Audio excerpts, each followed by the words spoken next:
Recording is on. Então, boa tarde a todos, sejam bem-vindos à Educação Permanente, da Vigilância Epidemiológica. Hoje a gente vai abordar sobre a análise da situação atual de saúde do município de Itajaí. Essa demanda veio nas reuniões de planejamento, com as gerências. É importante a gente ter esse momento. Eu sei que muitas vezes a gente gostaria aí de ter um pouquinho mais de tempo para poder ter feito a apresentação, mas a gente tem aí, é importante a gente compartilhar, ter esse momento para compartilhar, para que cada gerência saiba da sua situação de saúde, tá?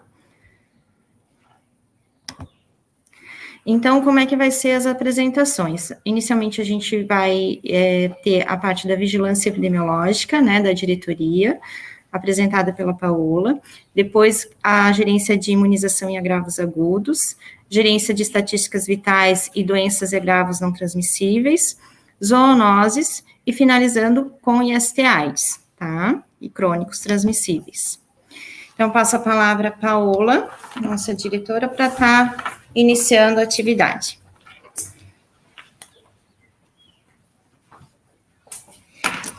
Olá, boa tarde a todos. Vou dar continuidade à nossa apresentação de situação de saúde.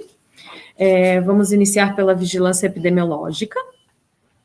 Como vocês podem ver ali no slide, a diretoria de vigilância epidemiológica, ela possui um diretor, 50 profissionais distribuídos entre 4 gerências e 96 agentes de combate a endemias vinculados ao programa de controle da dengue. Também temos a presença de um núcleo de vigilância hospitalar no município. Nós temos ali, uma divergência entre nomenclatura e competências das gerências estabelecidas em lei e distribuídas na prática. No nosso caso aqui no DVE, nós sabemos que nós temos ausência de gerentes atuantes nessas gerências descritas. A gratificação para a permanência dos servidores da vigilância epidemiológica com necessidade de adequação do quantitativo, pois nós temos ainda alguns servidores, que não estão com a gratificação correta. Também nós tivemos novos servidores entrando no serviço também, o que justifica essa questão. A equipe qualificada, através da educação permanente e educação continuada, nós temos a parceria com a FEAP, Fundação de Educação Profissional e Administração Pública de Itajaí. Nós também possuímos uma parceria com a universidade, conforme solicitação e disponibilidade, tanto com residência, estágios, internato de medicina e participação em disciplinas relacionadas. A divulgação de informações também cabe à vigilância epidemiológica, então mais frequente, sendo que algumas gerências de forma regular. Evolução da informatização em relação às informações das gerências específicas. E também temos a adoção dos instrumentos de gestão na rotina de trabalho. Em relação à estrutura física, vamos começar pelo laboratório. Estrutura física adequada para o laboratório municipal. Auditório Adelso Medeiros, do Programa de Controle da Dengue, que é esse em que a gente está fazendo a apresentação, e espaço físico também destinado aos agentes de combate a endemias. Esses nós temos estruturados. Houve diversas manutenções e ampliações também na estrutura física atual, porém a estrutura física ainda ela é insuficiente e inadequada na diretoria de vigilância epidemiológica. A rede de frios, ela ainda está em desacordo com a legislação vigente. O nosso arquivo morto, o almoxarifado também insuficiente para as gerências, como também espaço físico inadequado para os técnicos, tanto do aspecto ergonômico quanto higiênico-sanitário. A estrutura física com problemas graves e quadro de recursos humanos insuficiente no Centro de Referência de Doenças Infecciosas, que é o CERED, que é de responsabilidade da vigilância epidemiológica, assim como o laboratório municipal. E o quadro de recursos humanos insuficiente na vigilância das violências, onde nós temos um técnico afastado pelo decreto. Agora eu vou falar um pouquinho sobre o laboratório municipal. Essas informações que estão descritas ali, a gente já apresentou no quadrimestral, tá? Então, o laboratório municipal ele está localizado dentro do Centro Integrado de Saúde, o CIS. Ele realiza exames de alta complexidade em parceria com o Laboratório Central, LACEN, e o Ministério da Saúde. Ele é referência em HIV/AIDS para a microrregião, Associação dos Municípios da Região da Foz do Rio Itajaí, da ANFRE, e ele também faz parte da Rede Nacional de Laboratórios de Carga Viral, ICD-4 e ICD-8. Ele também realiza coleta e envio de material do exame de teste do pezinho para a Fundação Ecumênica de Proteção ao Excepcional, FEP. Fazem parte da rotina os exames de hepatites, tuberculose, dengue, pesquisa de larvas do mosquito transmissor, citopatologias e também desde junho de 2020 o Laboratório Municipal, ele realiza também exames de Covid-19 por conta da pandemia. A equipe de profissional é composta por um gerente, farmacêutico e bioquímico são 7, médico patologista 1, técnico de enfermagem 6, atendente de unidade 3, administrativo de digitação 1 e agente de endemias técnico laboratorista 1. Aqui são as produções, né, realizadas no primeiro quadrimestre, divididas em meses. A gente tem um quantitativo maior ali de hepatite B, temos também bastante de carga viral. Os exames que mais são feitos: 4.798 de toxo, 4.271 de sífilis, e assim a gente vai seguindo com todos os exames que o laboratório disponibiliza. Aqui também a gente parte para a parte ali de dengue, hepatite A, carga viral, e assim por diante. Esses são todos os exames que o laboratório disponibiliza, que a gente faz análise, né, a cada quadrimestral, e nesse momento a gente está apresentando realmente o que o laboratório faz nesse momento. Isso, então. Então, agora eu passo a apresentação para a Richelle, que vai falar da parte da imunização e dos agravos agudos.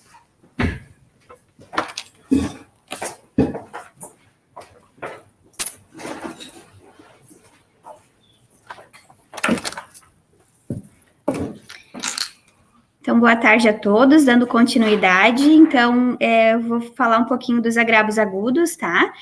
Vou estar falando também a parte da Cris Nutri, que está de férias, tá? Então, a gente vai fazer um resumo geral para vocês. Então, os agudos, ele é responsável por todas as doenças de início agudo, transmissível, e que requerem medidas de controle em tempo oportuno. Então, nessa análise, a gente trabalhou o sarampo, a meningite, o coronavírus, a toxoplasmose e as doenças diarreicas. Então, nesse primeiro gráfico, a gente colocou um panorama do Brasil, né, da região sul, Santa Catarina e Itajaí em relação ao sarampo. Então, nós estamos sem casos de sarampo, tivemos um surto em 2017 no Brasil, mas que a gente conseguiu manter a doença longe de Itajaí, né? Mas é uma doença ainda preocupante e conforme a cobertura vacinal diminui, é uma doença pela transmissibilidade com alto risco, né, de voltar a afetar os nossos munícipes. Esse outro gráfico também é as meningites, que é uma doença que a gente tem bastante casos no nosso município. A gente teve um grande aumento em 2017, 2018, e a gente conseguiu diminuir isso em 2019, principalmente em 2020, como reflexo da pandemia, né? Mas a gente achou também importante a gente estar retratando essa doença pelo alto número de letalidade, enfim, de número de casos que a gente possui. O coronavírus, até então a gente nunca tinha trabalhado, né, porque é uma doença relativamente nova, então a gente está incluindo nessa análise de situação em saúde, pensando em projetos já para o plano municipal de 2022 a 2025. Então, nesse gráfico a gente tem alguma coisa com o total de número de positivos desde o início da pandemia até o dia 8 de julho, no qual foi onde a gente retirou os dados. Colocamos também o acumulado de óbitos que a gente tem, porque a gente achou importante retratar que nesse momento que a gente fez essa análise, que foi no dia 23 de julho, a gente estava com uma taxa de letalidade de 2,67, bem maior do que a do estado, né? Então, isso é algo que a gente não pode deixar passar, né? Algo que a gente tem que pensar em trabalhar. Sobre os óbitos também a gente fez uma análise de faixa etária, né, que a gente consegue ver que quanto mais idoso, a gente consegue ter maior número de óbitos, né, então a gente tem que pensar em prevenção e políticas públicas referente a pessoas idosas e também com comorbidade, né, que os óbitos normalmente do COVID, ele está associado à comorbidade, principalmente hipertensão, diabetes, doenças cardíacas de maneira geral e obesidade. Então, nesse dia que a gente avaliou, no dia 23 de julho, apenas 71 pessoas não tinham nenhuma história de comorbidade relatada em prontuário ou que até então tinha sido diagnosticada. Então, por isso também é importante para a gente saber essas 4 doenças principais que devem ser trabalhadas. Sobre as coisas das doenças transmitidas por água e alimento agora, né, referente às coisas da Cris. Então, ela comentou alguma coisa sobre o MDDA. Esse MDDA é a monitorização de doenças diarreicas agudas, tá? O objetivo é tentar encontrar possíveis surtos, né, ligados a alimentos e água, e tentar, em tempo oportuno, trabalhar esses surtos e controlar de maneira geral. Em Itajaí, a gente tem 9 unidades sentinelas, que essas unidades são escolhidas pelo maior número de população e tudo mais, que a gente tende a tentar nessas sentinelas descobrir os surtos. Então, o que a gente tem aqui? Ela colocou que no ano de 2020, né, da semana 1 a 53, a gente teve uma queda de alimentação desse sistema por não ter casos registrados, o que não detectou nenhum surto em 2020. Então, aqui um impacto importante da pandemia, né? No ano de 2021, a gente já começou a melhorar um pouco mais a alimentação desse sistema, porém, ele também não atingiu o objetivo, que é a detecção de surto, né, em tempo oportuno. Então, a gente, né, percebeu que com a pandemia isso realmente prejudicou esses dados e que a gente tem objetivos de ampliar esse número de unidades sentinelas e trabalhar essa doença com a sensibilização de profissionais, né, para conseguir atender o objetivo desse sistema, né, desse monitoramento. Outra também que a gente trabalhou é a toxoplasmose, tá, que ela também é transmitida por alimento. E a toxoplasmose, ela é considerada uma zoonose, né, mas ela também acaba estando dentro da doença transmitida por água e alimento. Então, o que mais a gente acompanha aqui é a toxoplasmose em gestante, gestacional e também congênita, e acompanha essas crianças durante 1 ano. Então, aqui nesse gráfico mostra o diagnóstico e notificação de toxoplasmose gestacional, né, que a gente está conseguindo manter uma média anual de gestante. Aqui a gente consegue ver as crianças que nasceram, né, então a quantidade de criança que a gente está monitorando. Ela recebe o tratamento, né, toda essa medicação que é feita, ela é acompanhada no CERED, e toda a medicação é ofertada pela vigilância epidemiológica a toda criança durante todo o tratamento. Isso. Obrigada. Não podia descer minutos.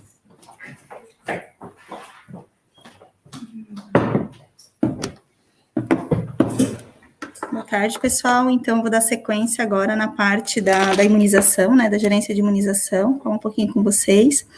Então, na vigilância epidemiológica, o setor de imunização atua nas ações de vacinação e vigilância. A execução das ações apresenta impactos positivos na prevenção e controle de doenças imunopreveníveis, refletindo positivo e diretamente na qualidade e expectativa da vida da população.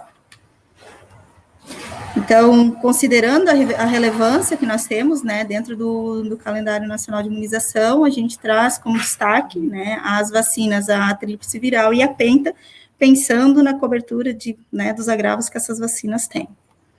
Aqui a gente traz um gráfico, então, da vacina, né, que é a tríplice viral, onde a gente observa a questão da nossa cobertura em relação ao Brasil, Sul, Santa Catarina e Itajaí.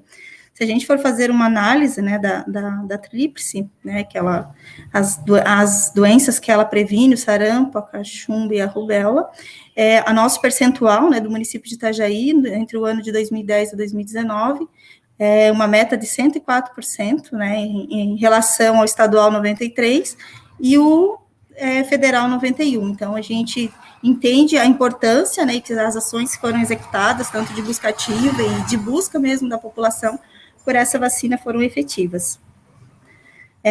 Aí a Penta, né, a gente também traz aqui um gráfico, a mesma relação entre Brasil, né, a região sul, Santa Catarina e Itajaí.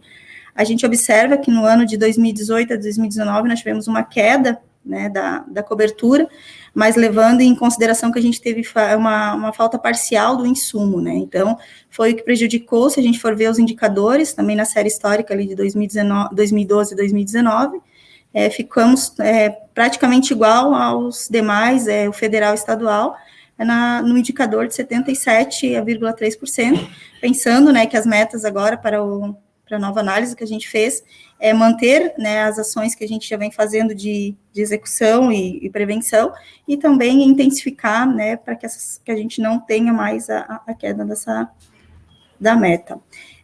Também agora no ano de 2021, a gente entrou com a campanha nacional de vacinação contra a Covid-19, pensando que é uma campanha totalmente atípica para a gente, uma campanha nova, que no início nós não tínhamos nenhuma meta estipulada, e no decorrer, né, das notas técnicas, foram instituídos para nós o percentual de 75%, né, de meta a ser atingida para os grupos prioritários, que são, né, são vários, na verdade, né, a gente não vai estar lendo todos aqui, mas dentre eles, os idosos de instituições, trabalhadores de saúde, pessoas com comorbidade, gestantes, puérperas, enfim, assim por sequência, né?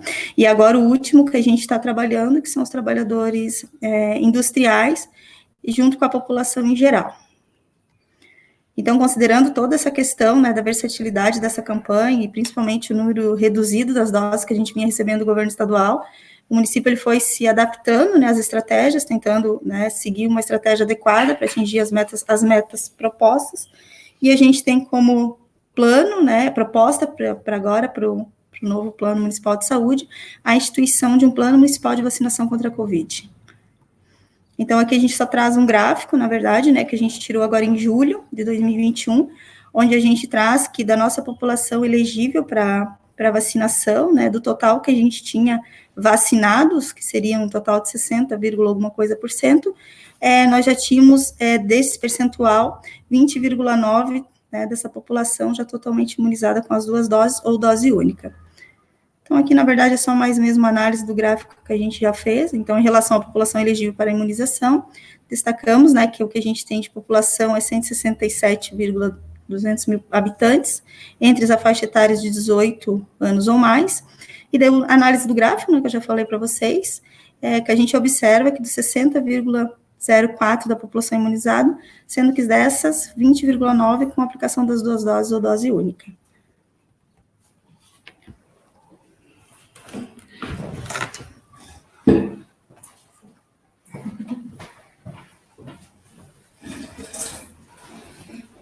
Eu vou apresentar, né, Ana Luísa, vou apresentar a Gerência de Estatísticas Vitais e Doenças e Agravos Não Transmissíveis. As estatísticas vitais é a parte de natalidade e mortalidade e vigilância das doenças e agravos não transmissíveis, a desnutrição grave, a vigilância das doenças crônicas não transmissíveis e a violência.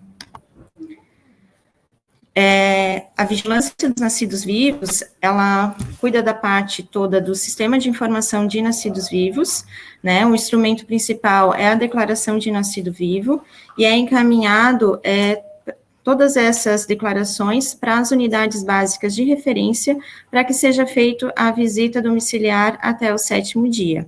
Né, existe uma meta aí de pelo menos ter uma visita de 80% aos RNs, né, e puérperas, em tempo oportuno, né, ou seja, até o 7º dia de vida da criança. Então, aqui foi colocado a questão de como é que está se comportando os nascimentos, então a gente vê aí que está tendo um pouquinho de diminuição, né, aqui a questão da porcentagem de recém-nascidos com algum fator de risco, também a gente observa aí uma queda, né, era 2018 40%, né, agora está em torno de 30%, né, então a gente também está observando essa queda. O ranking dos fatores de risco, né, quais os riscos que tem apresentado esses RNs, né, de acordo com a declaração de nascido vivo. expressivamente consultas de pré-natal insuficientes, depois prematuridade, macrosomia, gravidez na adolescência, né, a idade da mãe, né, apigar baixo no 5º minuto de vida, e por último, as anomalias congênitas. O indicador de visita ao RN, né, qual o percentual que a gente está conseguindo atingir aí no município, né? Em 2019, 36%, 2020 mantemos, mesmo com a pandemia, e agora estamos com 28%. É importante sinalizar aqui que nós temos unidades de saúde que estão conseguindo atingir em torno de 70%, né, 60%, enquanto outras, né, estão com 0, 1%, 10%, né, então existe uma divergência bem grande entre uma unidade de saúde e outra. Isso pensando em tempo oportuno, né, visita até o 7º dia de vida. Em relação ao monitoramento de risco, né, a vigilância de nascidos vivos também faz, além do envio, né, dessas declarações, o monitoramento de algumas crianças dentro de alguns critérios de risco, né, é feito toda uma parte de monitoramento, principalmente, assim, se a criança não fez alguma triagem neonatal, ou se ela demanda, né, ela tem alguma prematuridade, né, aqui tem os riscos mais presentes, né, no monitoramento de risco, prematuridade, ausência do teste, né, neonatal, suscetibilidade toxoplasmose, sífilis congênita, ou tratamento de sífilis na gestação, risco social, problemas maternos, e por último, anomalias congênitas. Então, também está tendo uma queda em relação a isso, mas também está se montando critérios, né, para que realmente, às vezes o quantitativo aí é muito grande e não se consegue dar a devida atenção, né, às crianças que precisam. Então, esses critérios de risco para monitoramento também estão sendo revistos para que a gente foque realmente nas crianças que precisam da atenção da vigilância epidemiológica. Em relação às estatísticas vitais, né, a parte da mortalidade, residentes de outros municípios. A gente colocou aqui porque justamente a gente teve aí, em relação ao último plano municipal de saúde, a inserção de um profissional que olhasse, né, para os residentes de outros municípios com ocorrência em Itajaí.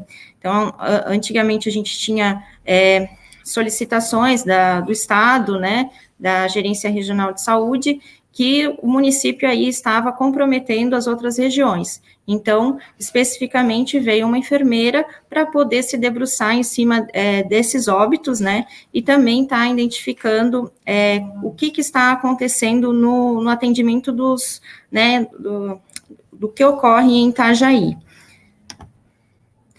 Então, aqui só para vocês verem, né, em relação a óbitos fetais ocorridos em Itajaí, né, isso não quer dizer que sejam óbitos de residentes, né, porque a gente ainda recebe com ocorrência fora de Itajaí. Às vezes a gente tem aí um número até, às vezes, superior de outros municípios que ocorrem em Itajaí, né, e a gente tem a demanda aí de navegantes, né, e também de ilhota, no caso dos óbitos fetais. Em relação aos óbitos infantis, a gente pode ver aí que às vezes também ocorre isso, né, de ter um número superior, né, ano passado a gente teve praticamente aí igual a ocorrência, né, em Itajaí, e a gente pode perceber aí em relação aos residentes, né, uma prevalência de navegantes, Balneário Camboriú e Balneário Pissarras. E, por último, a parte de mulher em idade fértil e maternos. Em relação à mulher em idade fértil, também teve algumas situações, mas em 2020 e 2021 a gente teve um número menor, né? Mulher em idade fértil, é feito toda aquela investigação para ver se a mulher, ela na verdade, era um óbito materno, né? As mulheres que estão nesse período de fértil, né? E que podem aí ter tido uma gestação ou uma gestação recente, né, para contabilizar ou não para óbito materno. Então, eles são investigados por Itajaí, mas os municípios de residência, eles continuam aí essa investigação, né, todas essas investigações em relação a fetal, infantil, né, e materno, né, a gente faz aí a parte que compete ao município, né, de Itajaí. Além disso, né, tem toda a parte das estatísticas vitais que que se debruça em cima dos residentes de Itajaí, né, então também tem toda a questão de grupo técnico de vigilância do óbito, toda uma demanda por conta desses óbitos. Em relação à vigilância da desnutrição grave, né, a gente tem aí notificações de desnutrição grave infantil, né, menores de 10 anos, para vocês terem uma noção da quantidade que tem aí de notificados residentes, né, de Itajaí, a gente teve aí em torno, sempre teve em torno de 29, 30 notificações ao ano. Em 2019, a gente teve uma diminuição muito brusca. 2020 a gente começou a retomar, mas por conta da pandemia também a gente sente assim que está fragilizado a questão do vínculo população com unidade básica de saúde. Em 2021 a gente está retomando aí toda a busca ativa, né, fazendo aí oficinas, tudo mais, para poder resgatar isso. Qual é o perfil dos casos confirmados de desnutrição grave em 2020? Crianças de 0 a 2 anos, prevalência de causa secundária. A gente não teve nenhum caso de suspeita de negligência e abandono ano passado, porém, esse ano a gente já está apresentando novamente. 57% com baixo peso ao nascer. Tivemos 2 óbitos infantis notificados, a causa principal do óbito não foi a desnutrição grave, mas a gente sabe que acaba contribuindo sim. Uma vacinação incompleta, mas era o caso da falta ali da penta, né, na rede na época, e todos os casos confirmados com sinais clínicos de desnutrição grave. Todos tiveram escassez de panículo adiposo, nem todos tiveram face senil, despigmentação e queda de cabelo, mas também foram os achados, né, que foram encontrados. A equipe da vigilância da desnutrição grave, em 2016 tinha uma nutricionista de 30 horas e uma técnica de enfermagem, né, que era compartilhada com a vigilância da violência. Em 2017 houve redução do quadro, né, da técnica de enfermagem, né, tanto a desnutrição grave quanto a violência não teve, né, essa técnica de enfermagem mais, e no final de 2018, né, no final de 2017, teve uma nutricionista que assumiu 40 horas, então ali a gente também teve aí essa questão que a gente manteve aí até 2018, um bom quantitativo aí de notificações, né, só que ela ficou até em outubro de 2018 e depois disso a gente zerou aí a notificação de desnutrição grave. Então, né, ficou uma nutricionista aí compensando, né, em hora extra, mas não ficou um profissional responsável buscando aí, né, casos, né, que poderiam estar sendo subnotificados. Em junho, então, foi retomado esse trabalho, em junho de 2019, né, então, uma nutricionista 30 horas, né, com estagiária, residente e tudo mais, e desde fevereiro, a nutricionista sozinha. Pontos principais, né, teve uma redução da busca ativa dos casos de desnutrição grave, então antes a gente tinha todo um trabalho junto com a declaração de nascido vivo, a vigilância dos nascidos vivos, hoje por ausência, né, dificuldade de recursos humanos não se faz mais isso, e também a gente teve uma mudança aí na notificação para conseguir trabalhar também com os hospitais, né, então a gente consegue aí notificar prematuro em tempo mais oportuno do que antes. A gente também tem uma dificuldade na busca ativa dos casos de desnutrição grave, porque não tem um sistema de informação qualificado com essas informações do estado nutricional, isso dificulta bastante. Há suspeita de subnotificação de casos, né, a gente sabe aí que o sobrepeso e a obesidade está cada vez maior, mas ainda, né, procurando a gente encontra casos de desnutrição, isso preocupa. Ausência de sistema de informação para digitação e análise dos dados, a gente até teve durante uma época, mas perdemos, então tem que ser retomado. Fragilidade do vínculo da atenção primária à saúde com a população. Os casos que são notificados, 100% são investigados e monitorados. A preocupação do retorno da negligência e abandono, como uma das causas da desnutrição grave, que antes não acontecia mais. E o óbito expressivo nos casos notificados, porque 2 casos no ano foi bem expressivo, antes era 1 a cada 2, 3 anos. Agora, eu passo a palavra à Fran. A Fran está? Oi, sim, estou. Está me ouvindo? Sim, pode falar. Bom, então eu sou a enfermeira Franciele, e trabalho, então, com a vigilância das doenças crônicas não transmissíveis. A vigilância das DCNTs, ela foi implementada pelo Estado de Santa Catarina no ano de 2005, quando a OMS determinou, no ano de 2000, que houvesse essa vigilância das doenças crônicas devido à transição epidemiológica que o mundo estava sofrendo, né? Então, assim, as doenças crônicas, existem uma lista das não transmissíveis, mas nós trabalhamos com 4, que são as principais que causam o maior número de mortes no mundo inteiro. Então, tudo que se fala aqui na vigilância, na nossa vigilância de Itajaí, se fala no mundo inteiro. Então, seguimos o padrão mundial, que são, então, as neoplasias, as doenças cardiovasculares, as doenças respiratórias e a diabetes. Então, o indicador que é trabalhado para fazer um monitoramento na vigilância, o principal é a mortalidade. É trabalhado o primeiro indicador da pactuação interfederativa, que eu respondo a cada quadrimestre. E, além disso, também se faz análise das internações hospitalares, que eu já vou falar para vocês. Então, sobre a mortalidade, é um padrão que no mundo inteiro se morra mais por doenças cardiovasculares, em segundo por neoplasias, depois respiratórias e depois diabetes. Todas essas 4 doenças, elas correspondem a mais de 70% de mortes em todo o mundo. Então, é um número bem alto. A OMS, ela nos determina que haja uma redução da mortalidade de pelo menos 2% ao ano.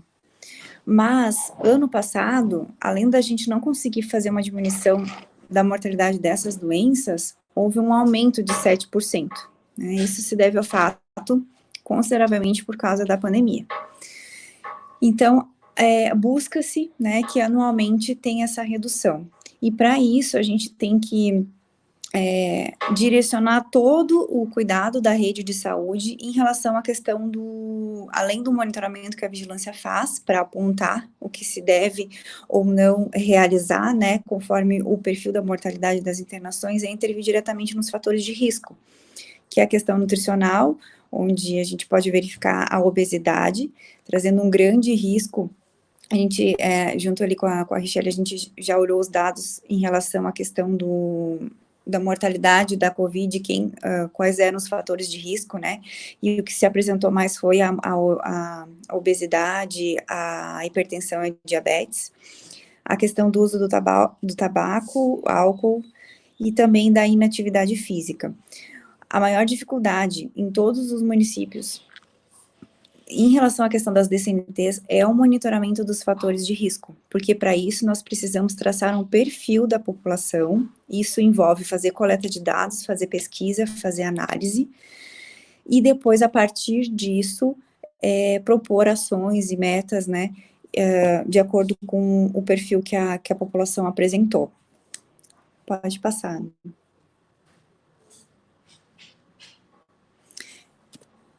Então, como eu falei, na mortalidade temos primeiro as neoplasias e depois as cardiovasculares. Esse é um perfil diferente em Itajaí, porque no mundo inteiro se morre mais por cardiovasculares e depois neoplasias, e Itajaí se morre mais por neoplasias e depois as cardiovasculares.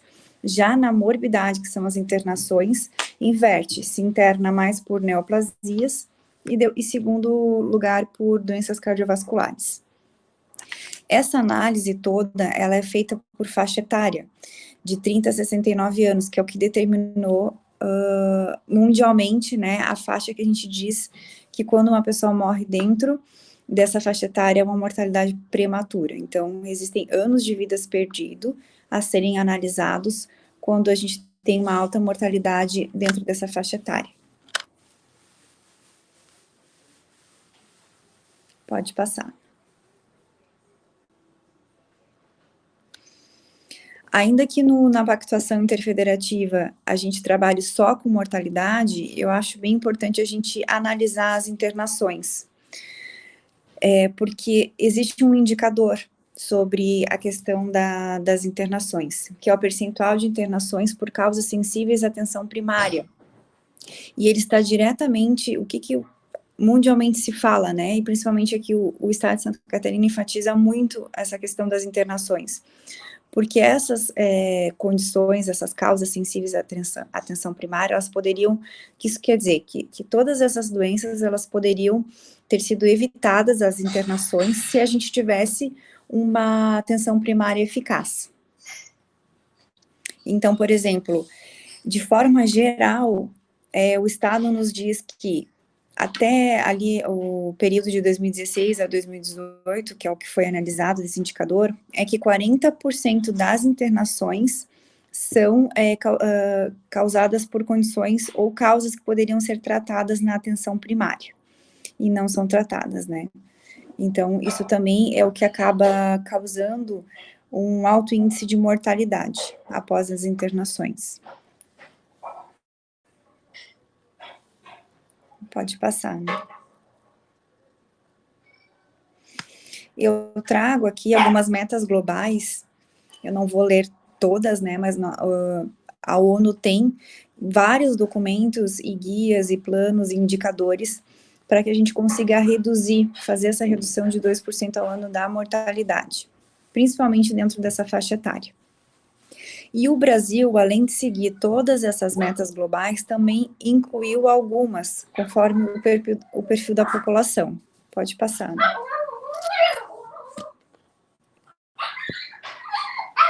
E as metas que nós temos aqui no Brasil são, então, reduzir 2% da mortalidade ao ano, redução da prevalência de tabagismo em 30% ao ano, inclusive o Brasil é um modelo a ser seguido no que diz respeito à redução do tabaco, redução do consumo abusivo de bebidas alcoólicas em 10%, deter o crescimento da obesidade em adultos, o aumento da prevalência da prática de atividade física no tempo livre em 10%, e aumento do consumo recomendado de frutas e hortaliças em 10%, e aumento da mamografia em mulheres de 50 a 69 anos de idade nos últimos 2 anos para 70%. E nós temos também, na nossa programação, a questão da cobertura, né? Cobertura não somente da mamografia, mas também do Papa Nicolau. Então, como vocês podem ver, essas metas, elas vão além da nossa vigilância epidemiológica. A gente precisa que a rede de saúde esteja bem estruturada e que seja capaz de fazer com que dê conta de todas essas demandas para que assim haja redução de todas essas metas propostas, tanto a nível mundial quanto a nível nacional.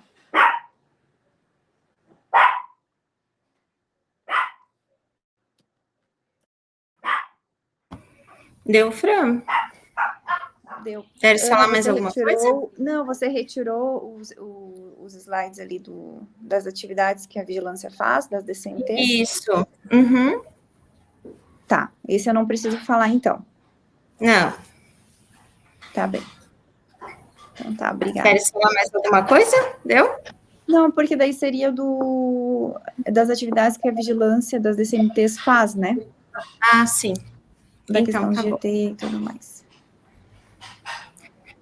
Então, vou passar a palavra para a Carmen, então, tá? Obrigada, Fran. Obrigada.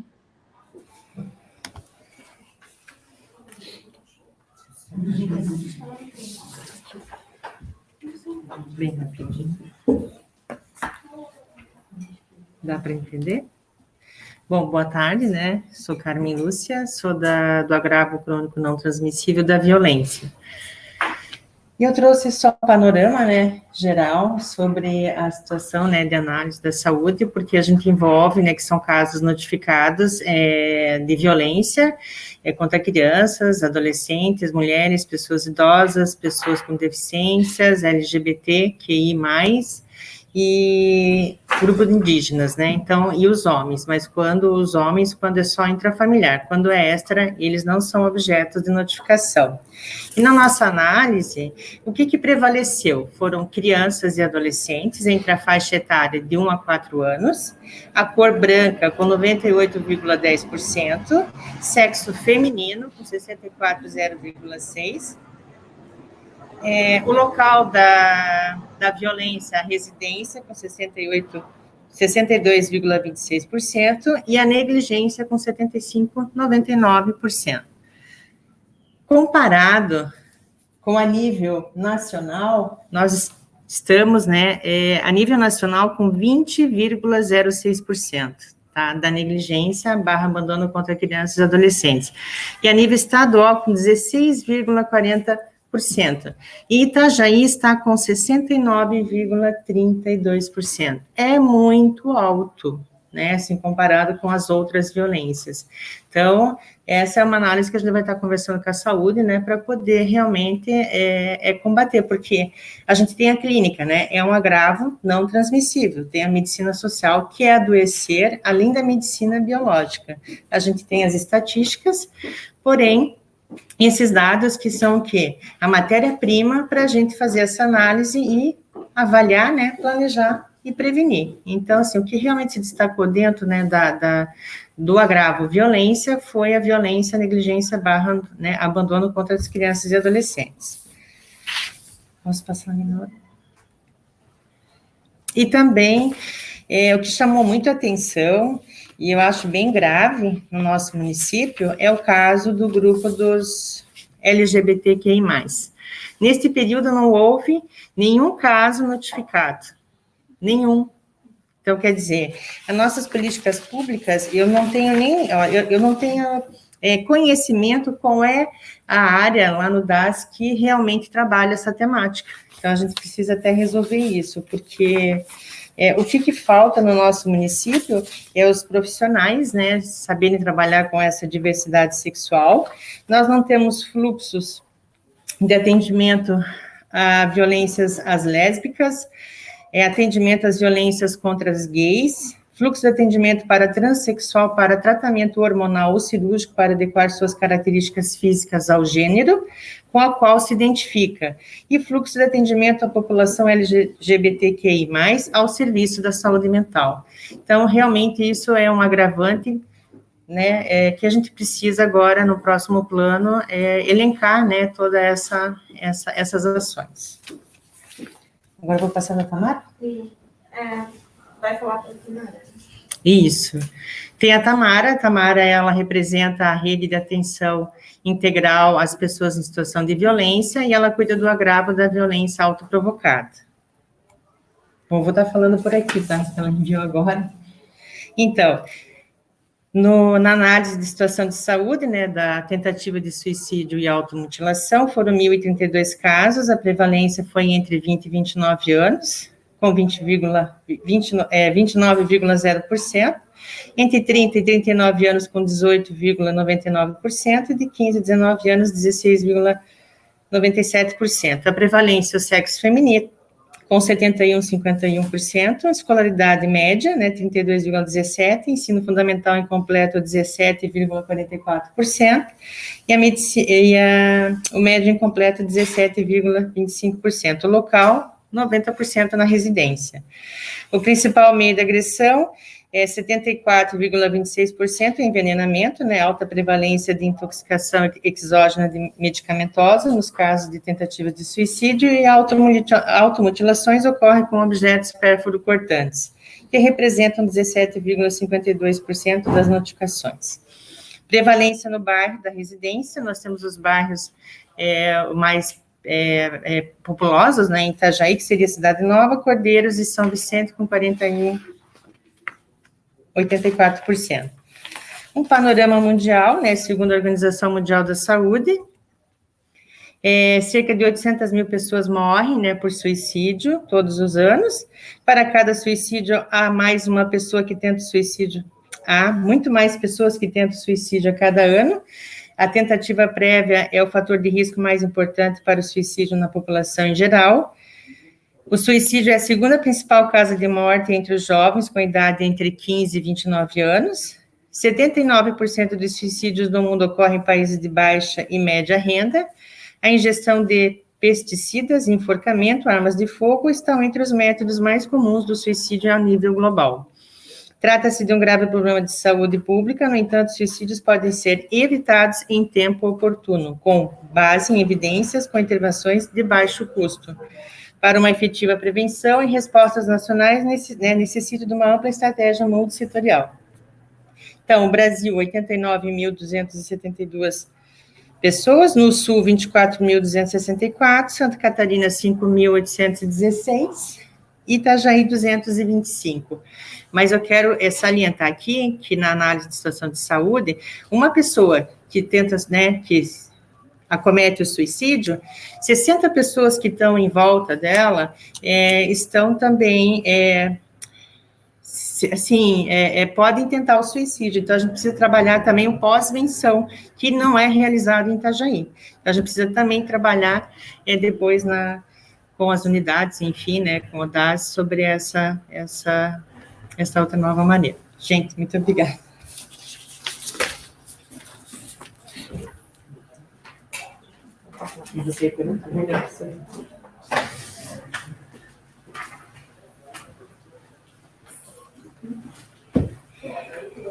Então, vamos dar continuidade. Deixa eu passar aqui. Eu acho que foi. Então, para quem não me conhece, eu sou a enfermeira Simone, eu trabalho no controle de zoonose, gerência de controle de zoonoses. É difícil a gente falar para a câmera quando tem pessoas olhando, então é normal a gente falar aqui, falar ali. Então, não se preocupem que tem pessoas olhando a gente, tá? São os acadêmicos de medicina, para quem não sabe, tá? Eles estão aqui participando também do nosso encontro. Então, eu vou falar um pouquinho da análise de situação de saúde que a gente fez para fazer o plano, né? Para programar o Plano Municipal de Saúde 2022-2025, referente ao controle de zoonoses. Como eu falei antes, é muito difícil falar de zoonoses acho que todos os agravos em 10 minutos, mas a gente vai tentar fazer o mais rápido possível.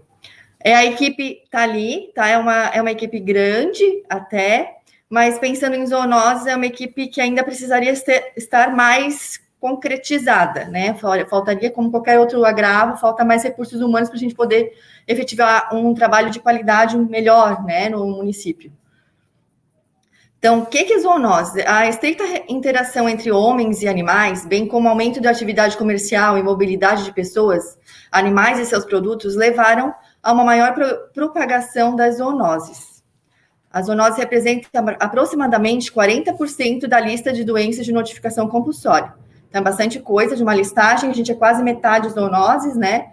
Então, é bastante coisa mesmo para a gente poder estar controlando. Os dados levantados relacionados a atividades, notificações, investigações realizadas pela Gerência de Controle de Zoonoses dos anos de 2018 a 2021, a gente pegou os dados até 30 de junho de 2021, tá?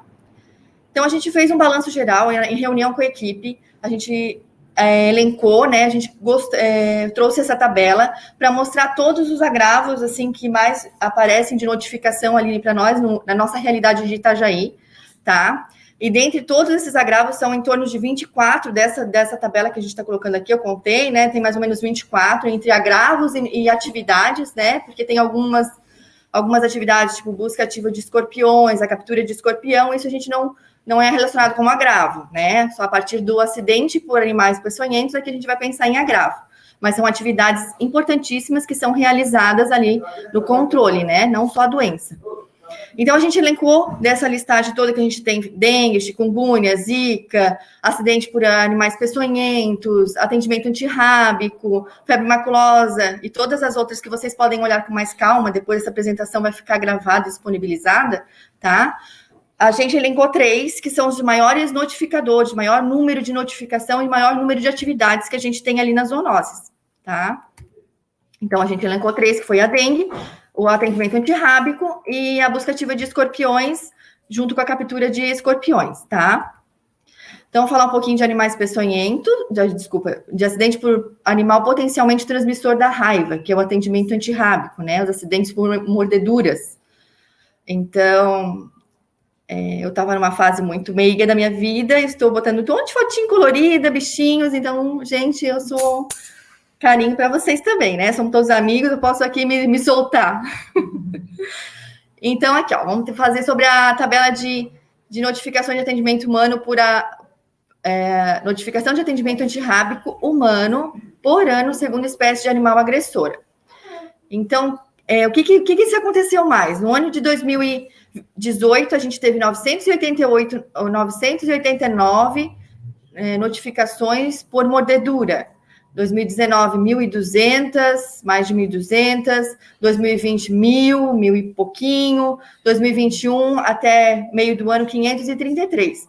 Um total de 3.748 casos de mordeduras nesses 4 anos, né? Então, o que a gente percebe? A gente percebe que a incidência vem se mantendo, em torno, em média, de 1.000 notificações, 1.100 notificações.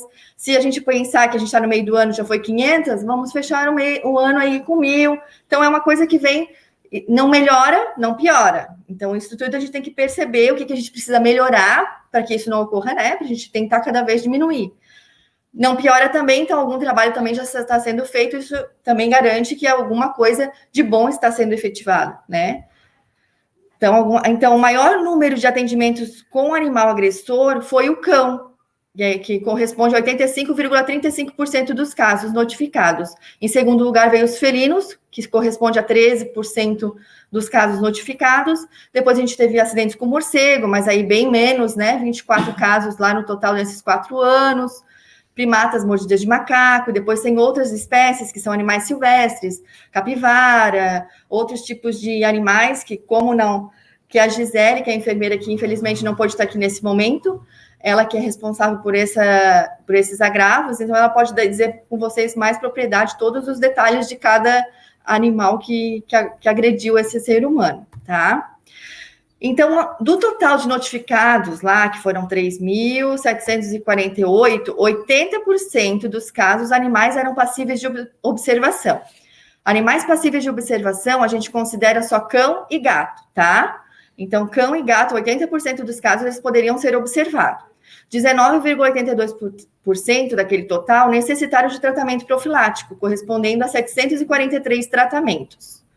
O tratamento profilático humano é disponibilizado pela vigilância epidemiológica por nós, conforme a condição do animal agressor. Então, se o animal sumir, se o animal morrer, se for um caso muito grave que os veterinários avaliem que é suspeito de raiva, esse tratamento é disponibilizado por nós a partir de uma triagem, e aí essa pessoa vai ser submetida ao tratamento de soro, vacinação, dependendo o ferimento e o local de ferimento. Isso tudo é feito aqui pela vigilância e pelas unidades básicas de saúde.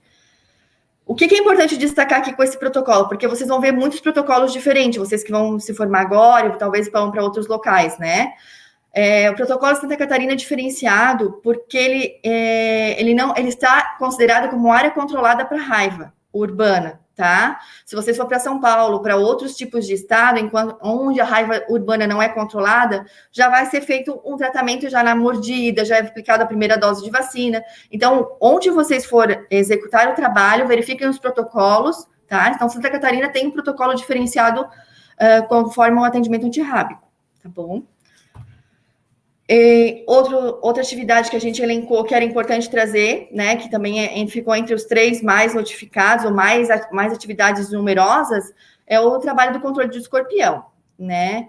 É um trabalho que foi implantado não há pouco tempo, mas implantado assim, configuração, com monitoramento, como deve ser feito, com registro, com planilhado, e realmente dada a importância que deve ser dada há pouco tempo. Isso faz 2015, 2016, registro 2017, a Deia pode me ajudar, a veterinária está aqui com a gente.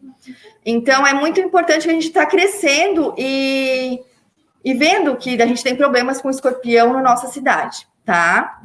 Aqui a fotinho para vocês saberem, ali ele brilha no escuro, então é por isso que as atividades são feitas noturnas, né, para poder facilitar essa captura. Eles são já animais mais noturnos mesmo, então eles saem para comer, se alimentar durante a noite, por isso que a gente tem uma equipe também que trabalha na parte da noite, então tudo isso a gente teve que remanejar, planejar, organizar para poder trabalhar com isso, tá? Então, de acordo com o inciso do artigo 3º da portaria número 1172, de 15 de junho de 2004, compete ao município o registro, a captura, a apreensão, a eliminação de animais que representam saúde ao homem, tá? Então, é uma portaria que a gente está vinculado né, que a gente entra isso como programa de controle de escorpião, porque ele é um risco para o humano, se caso alguém for picado, isso pode gerar um óbito, dependendo das condições de saúde dessa pessoa, né? Até 30/6, são 155 pontos de monitoramento. Estes são definidos a partir do avistamento, captura ou acidente com escorpião. Então, uma pessoa viu um escorpião, ela pode ligar para cá, a gente vai até lá, viu? A gente já vai ver se esse local tem mais escorpião, se não tem, né? Então, isso também é o controle que faz. Então, são 155 pontos que a equipe faz isso mensalmente, todo ano é o que a gente tem agora, tá? Monitorando. A gente gostou muito desse GIF, que é tipo, me bota na parede porque tá ruim. Tem muito escorpião, gente. Então, o número de buscas realizadas e o número de escorpiões capturados no município de Itajaí, tá? A gente vem... 2018 foram 719 exemplares, né? Escorpiões, espécies capturadas. 2019, 589 capturados. 2020, 482. Aqui a gente teve uma redução... também devido à pandemia, dificultou um pouco o trabalho, as pessoas não aceitavam os agentes para entrar, a gente também se previu, né, de não fazer essa visita, porque estava todo mundo em lockdown, enfim, né, todos os setores foram afetados pela pandemia. Em 2021, até 30 de junho, a gente teve 1.142 escorpiões. Então, quase o dobro do que foi nos outros anos, isso meio do ano, né? A gente teve até uma quantidade, a gente estava até comentando, eu e a Andréia, que foram 512 buscativas, mas a gente teve bastante exemplar. O que pode significar? A gente teve mais pontos encontrados, infelizmente, felizmente, isso a gente depende do ponto de vista que você avalia. Felizmente, porque a gente descobriu, as pessoas avisaram, então a gente está fazendo uma captura, e aí nesses locais a gente demora, o local inicial demora para fazer toda a vistoria, é aberto um raio, é toda uma programação feita em cima daquilo ali. Então, além de quantidade, a gente precisa de muita qualidade na captura de escorpião. Então, a gente preza mais pela qualidade do que você ficar fazendo vários lugares e deixar um para trás, porque uma espécie, ela se multiplica muito rápido, tá? Depois, se vocês quiserem saber mais de escorpião, a gente vai ter outro momento, tá? Então, outro agravo que a gente falou ali, que foi levantado, foi a dengue.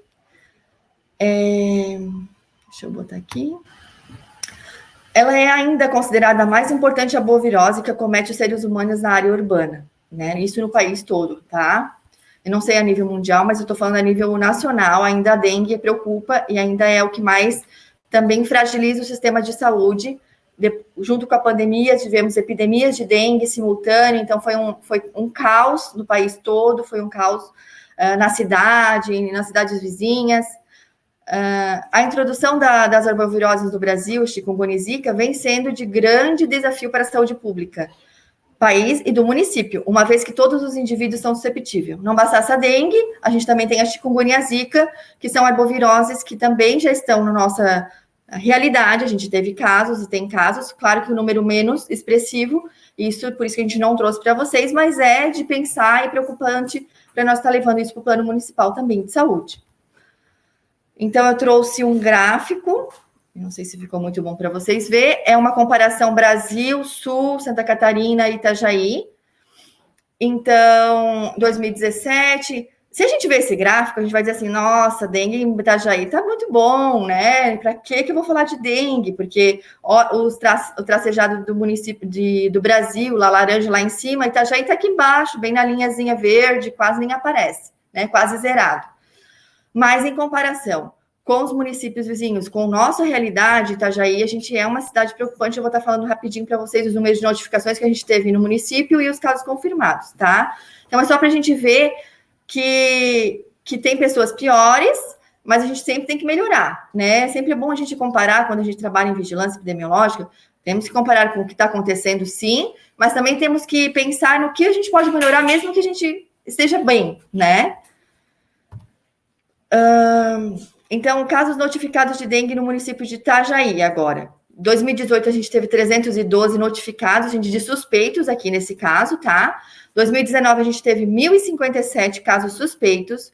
2020, 1.631 casos, foi o ano passado, né? Que até a Elaine estava à frente ali, dando, né, todo um suporte. Foi já um ano bem difícil, bem atípico, assim, que a gente esperava, mas não tantos casos, né, de notificação. Teve que rapidamente também se organizar e se estruturar, porque a gente não tem estrutura para para trabalhar com tantos casos assim em pouco tempo. Então, a gente precisa fazer hora extra, precisa pedir recursos humanos, precisa organizar todo o processo de trabalho para que isso seja efetivamente dado conta, né? Em 2021, até 30/6, a gente teve 1.576, quase o mesmo número do ano passado todo, então foi bastante coisa até esse ano. A gente teve surtos, eu vou passar rapidinho para vocês verem. Então, assim, dos casos confirmados, 2018 a gente teve 1. Gente, foi uma maravilha esse 2018, oh senhor. 2019 a gente teve 81. 2020, 226. E 2021 até agora a gente teve 300, até dia 30, né? 356 casos positivos, tá? Mas a Richelle me disse uma coisa no corredor que eu acho muito legal, eu levo isso ainda. Ela fala assim, antes de ser um positivo, é um caso que a gente não sabe, tem que fazer todo o processo até que saiba se é positivo ou se é negativo. Então, a gente fala aqui de, só 300 e poucos positivos. A gente teve 1.500 casos que a gente teve que dar conta, que a atenção básica teve que atender, que as UPAs, que os hospitais tiveram que atender, junto com todos os outros agravos, tá? Então, o município vivenciou nesse ano, no bairro São Judas, um surto, tá? Foi entre a localidade ali da Rua Gaspar, a Rua São Paulo, Fiuza Lima, teve um pouco ali na Antônio... Ai, agora, gente, eu esqueci o nome outro da rua. Mas entre essas 3 ruas, assim, é onde a gente teve o maior número de casos, tá? 92, de 352 que a gente teve, 356 que a gente teve no município, 92, quase um terço, a gente esteve dentro do São Judas, que é um bairro menor, não é tão populoso. Então, isso é uma característica de surto que querendo, que a gente conseguiu controlar, que eu acredito nisso, um dos fatores, além de todo o trabalho da vigilância, que precisa pegar da atenção básica, que notifica isso mais rápido, enfim, que a gente tem um programa de controle da dengue estruturado, tá? Diferente de outros municípios que ainda estão engatinhando ou que não mantiveram, que essa é a mais dificuldade, a manutenção do programa da dengue estruturado, porque você precisa controlar o vetor para poder controlar a doença. E essa manutenção, quando você não tem caso, tipo em 2018, manter um programa com 96 agentes de endemias, você precisa que a gestão esteja pronta e sensibilizada para isso.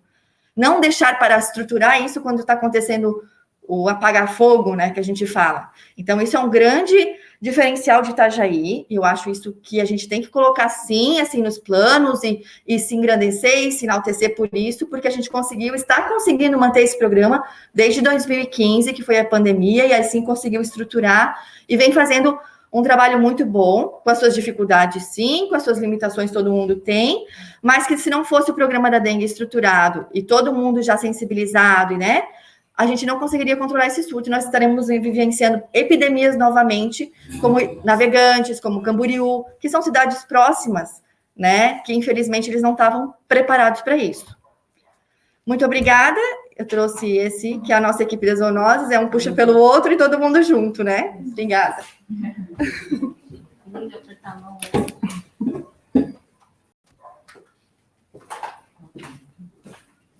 Agora a Karen vai falar sobre o programa de controle, programa de combate à dengue. Estás aí, Karen? Estou assim, Ana.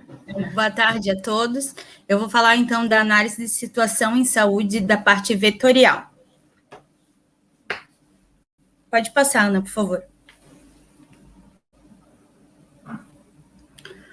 A mais importante zoonose é a dengue, transmitida pelo mosquito Aedes aegypti, que também transmite a febre chikungunya e o zika vírus. O município de Itajaí é considerado infestado para o Aedes aegypti.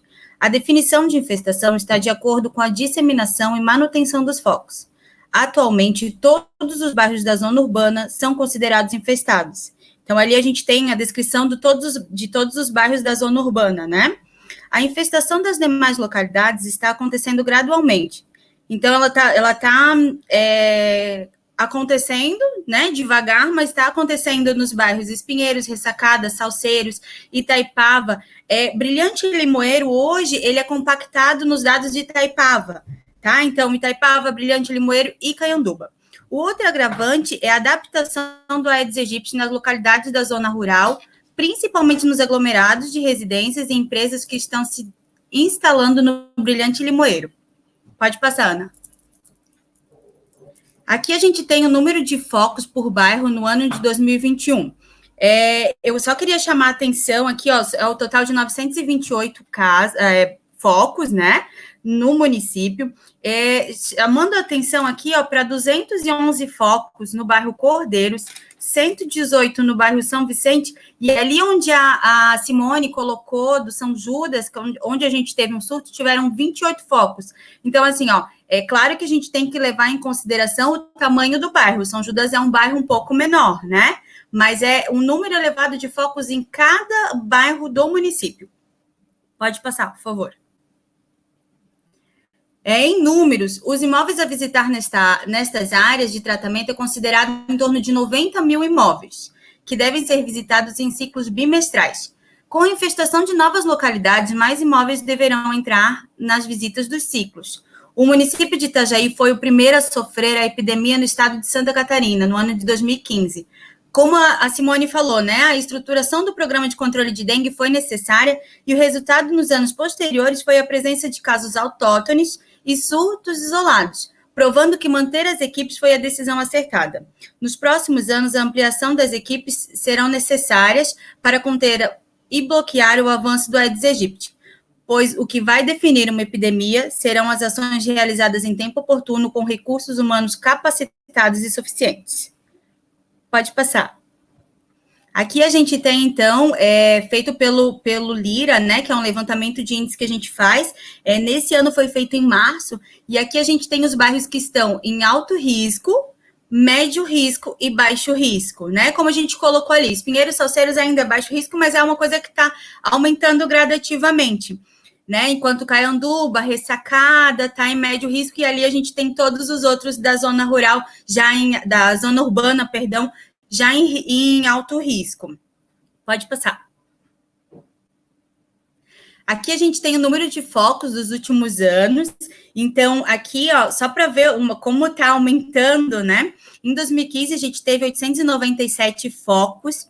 Em 2016, eu quero salientar aqui que a gente vinha saindo de um período de epidemia. Então, a gente uniu forças para conter os casos, né? Para acabar com a epidemia. Então, a gente acabou não fazendo esse monitoramento 100%. Por isso que tem esse declínio ali em 2016, porque a gente concentrou forças em acabar com a disseminação da doença, né?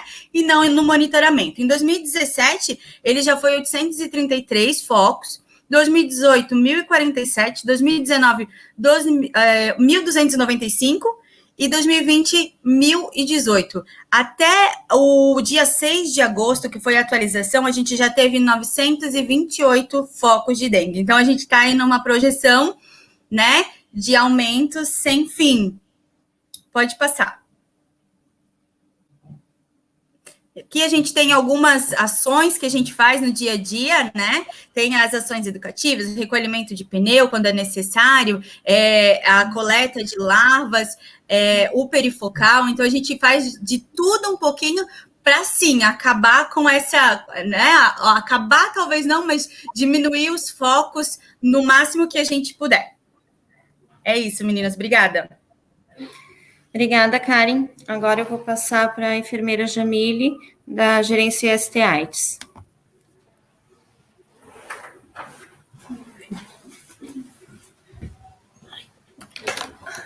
Boa tarde. Então, vamos lá. São as doenças crônicas transmissíveis no nosso setor. HIV, hepatites virais, sífilis, e tuberculose e hanseníase. Então, as ações da vigilância, né, têm como objetivo fortalecer a rede de atenção e as linhas de cuidado dos pacientes, né? Essa visão, ela se expande a todos os agravos do nosso setor. Então, nós trabalhamos junto com o CERED, que faz a assistência das doenças para os pacientes, e o laboratório municipal, que realiza os exames de controle e de diagnóstico. Em relação à sífilis adquirida, em 2021 foi iniciado um processo de investigação e monitoramento de todos os casos notificados no município, totalizando 779 casos investigados de janeiro a agosto de 2021, sendo que 83% desses casos foram classificados como casos novos e 17% foram excluídos por serem cicatriz sorológica ou duplicidade. Aqui a sífilis em gestante. A gente vê que em 2018 tivemos 120 casos, em 2019 134, né, em 2020 139 e em 2021 já temos 74 até agora. A sífilis congênita. Em 2018 foram 12 casos, 2019 foram 6, 2020 foram 9 e 2021 foram 8 casos até então, até agosto agora. Em relação ao HIV/AIDS, né, entre 2018 e agosto de 2021 foram notificados 942 casos de HIV/AIDS, sendo 67% desses casos classificados como HIV e 33% dos casos classificados como AIDS. O que a gente quer é que as pacientes realizem o diagnóstico ainda no estágio de HIV, né? Considerando o ponto de corte para detectar, para identificar o caso de AIDS é o CD4 de 350, a média de Itajaí de início de tratamento é o CD4 de 360. Então, ainda recebemos os pacientes já doentes, né? Então, assim, os HIVs em 2018 foram 251, em 2019, 197, em 2020, 116 e em 2021, 64 até o mês de agosto. Então, dá para perceber que a pandemia impactou diretamente no diagnóstico dos casos de HIV/AIDS. Nós pensamos que talvez que esteja relacionado à fragilidade da atenção básica na captação dos pacientes, né? Que a atenção básica é a principal porta de entrada desses pacientes. Aqui, os casos de AIDS. São pacientes que já deram a entrada doentes, né? Em 2018, foram 92, aumentou em 2019 para 126, e em 2020 foram 74, e em 2021 foram 22 até então. Então, a taxa de mortalidade por AIDS. Em 2019, Itajaí tinha uma taxa de mortalidade de 19,5 por 100 mil habitantes. Isso é muito, muito alto. Santa Catarina tem 4,7 no mesmo ano, de 2019, e o Brasil 4,1. Então, a gente tem mais que o dobro, bem mais que o dobro, né? Quase 4 vezes mais a taxa do Brasil. Em 2018, nós tivemos 40 óbitos por AIDS, 2019, 39, e em 2020, 37, e até agosto de 2021 já tivemos 20 óbitos por AIDS. Gestante HIV. Uma coisa que chama atenção, aqui, 2018 foram 46 casos de gestante HIV, em 2019, 34, em 2020, que foi o ano da pandemia, que a pandemia ainda tem, né? Ainda estamos em pandemia, porém, o início, né, foi março de 2020, nós tivemos 57 casos no ano de 2020 e até agora, em 2021, 26.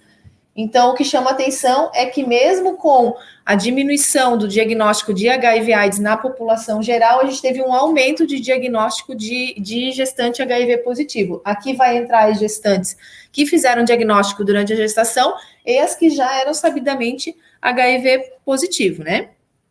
Então, demonstra que o município estava vigilante no caso das gestantes, né, realizando testagens rápidas, né, na atenção básica, porque senão não haveria esse diagnóstico precoce. Então, hepatites virais. Os casos de hepatites acompanharam a tendência declinante, né, dos demais agravos crônicos transmissíveis, né, da AIDS, que a gente falou ainda há pouco. Em 2018 foram 152, em 2019 147, em 2020 foram só 88 casos, e até agosto de 2021, 44. O diagnóstico de casos novos de tuberculose sofreu uma queda brusca também, e isso se deve à queda do número de exames para diagnóstico. Diagnóstico realizados, tem um erro ali. No ano de 2018 foram notificados 132 casos de tuberculose, seguidos por 165 em 2019 e 99 em 2020. A baciloscopia, que é o principal exame de diagnóstico da tuberculose, né, Foi realizado 136 exames em 2019 e 730... Desculpa. É ao contrário, gente. Desculpa, foi um erro de digitação. Foram 730 exames em 2019 e 136 exames em 2020. O ano da pandemia diminuiu drasticamente a quantidade de baciloscopia solicitada pela atenção básica. Aqui do CERED, né? O mesmo em um ano de pandemia, como foi em 2020, né? Os profissionais do CERED realizaram, o CERED que faz assistência, né, a esses agravos, 33.297 procedimentos.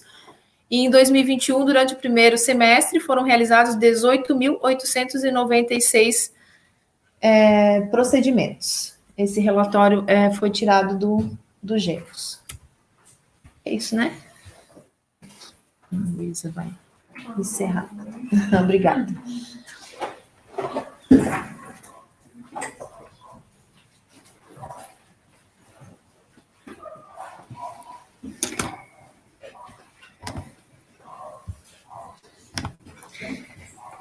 Então, pessoal, quero agradecer o empenho de todos, né?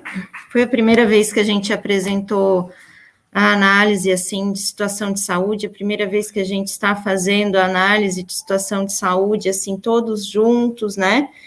Se debruçando em cima da situação para que a gente tenha aí, posteriormente, o planejamento aí das diretrizes, objetivos, ações, metas, né, para o Plano Municipal de Saúde de 2022 a 2025, e eu acredito que foi um momento muito rico, né, a gente fez uma forma um pouquinho mais acelerada, mas para que todo mundo pudesse ter aí um panorama geral do município. Se alguém quiser acrescentar algo, pode estar fazendo uso da palavra agora. Coloquei para vocês no chat, lembrando, né, a lista de presença, né, para a gente poder depois emitir o certificado, né, lembrando que são 4 atividades no ano, pelo menos para a gente poder fazer a emissão do certificado de educação permanente. Não sei se alguém quer acrescentar algo que ficou pendente.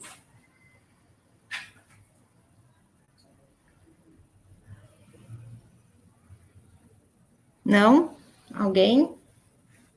Queres falar alguma coisa, Paula? Não? Acho que foi bem rico, né? Acho que a próxima, a gente vai se organizando e também entendendo um pouco mais sobre como monitorar, como ver essas situações de saúde, né? Para que a gente consiga realmente ter um olhar mais ampliado em relação aos problemas de saúde do município. Então, agradeço o empenho e a participação de todos.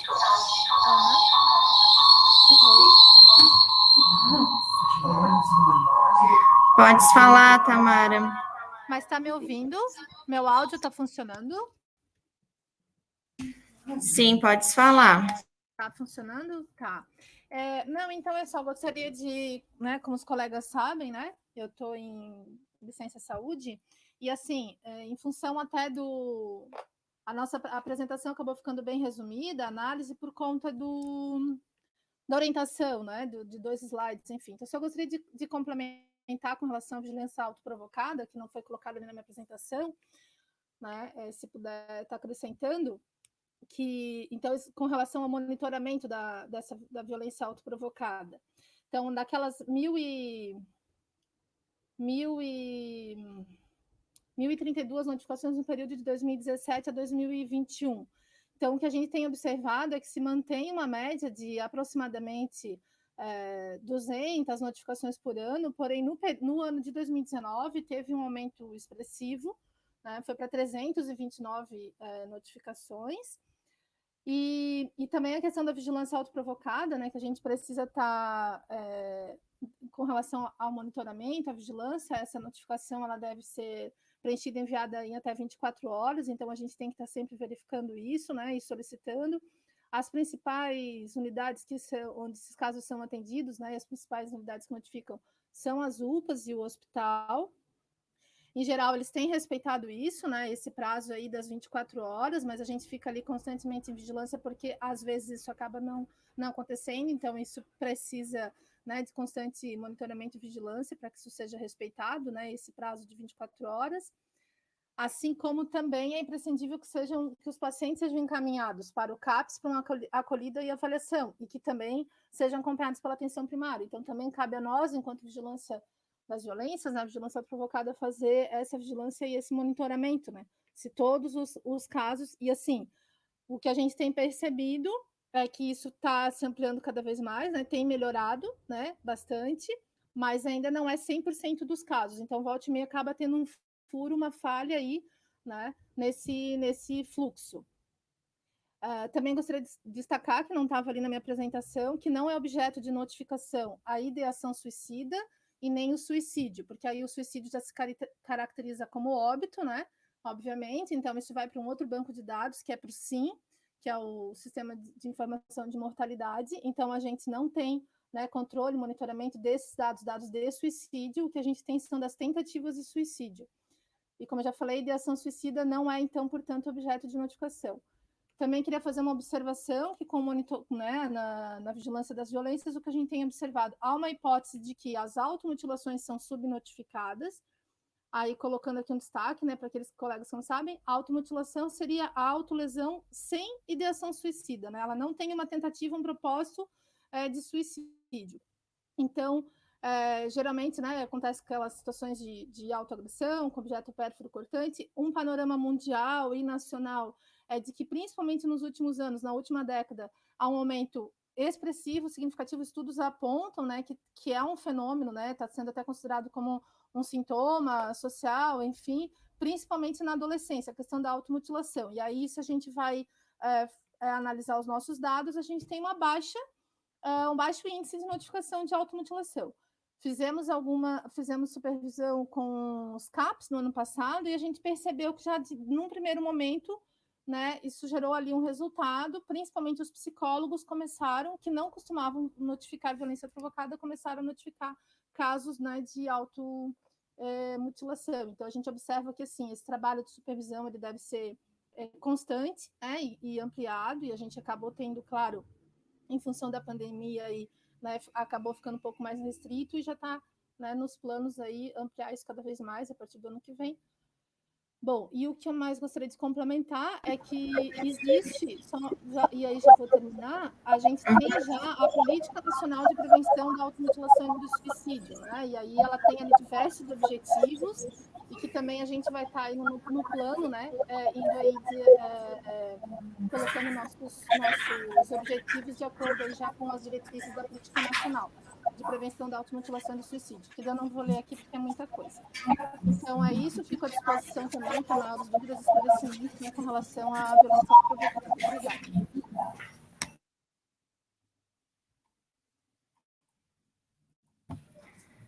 Oi? Como é que tá? Obrigada, Tamara. É importante todo mundo lembrar, né, que a análise de situação de saúde, depois a gente vai estar colocando isso no plano municipal, então, todo mundo que queira se aprofundar ou referenciar, né, a análise de situação de saúde vai poder, então, realizar após, né, a publicação desse instrumento. Isso vai ser muito importante, porque vai ficar à disposição de todos os profissionais de saúde do município de Itajaí e da população. Então, é sempre importante a gente estar valorizando aí o nosso plano municipal, a gente quer que esse plano a gente sinta orgulho dele, tá? Então, vamos encerrar, né? E um bom trabalho a todos. Até mais.